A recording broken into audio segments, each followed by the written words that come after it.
hin khô lu ya ko hin khô tha dal kai ga hi tai tung vang ai sit nu sa na hon ai eng lo ding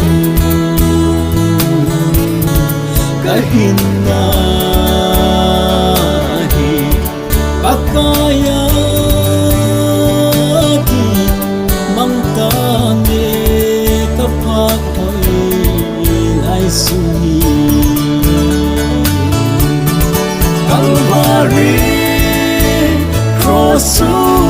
cái dingi cắt son se ngày đông cắt chân na nít tin ni cross su u in tin kapaga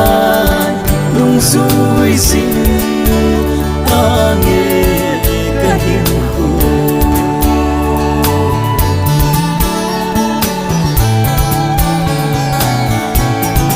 ta cầu kỳ pana can nei hi Krista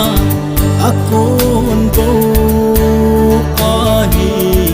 dong mo na can nei hi alo pi e sana le dam kasanin song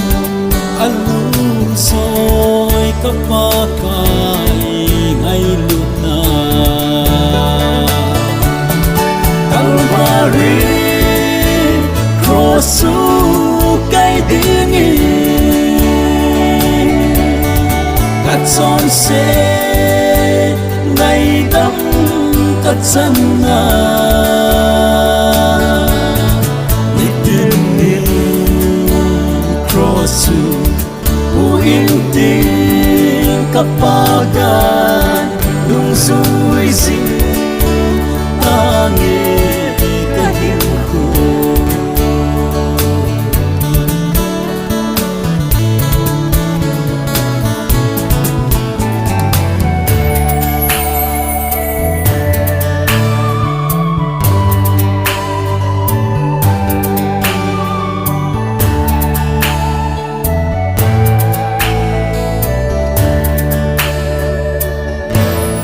Kakipa ta nghe tu vang hin cây ma Kakipa ta nghe ai lung se ai ngai lut ai khut tu na say so low kipa na say chim po nghe ta đam lại suni Calvary cross su cái dingi cắt son se ngày đông cắt chân na nít tin ni cross su u in tin kapaga lung suy sinh ta nghe cái hiểm khổ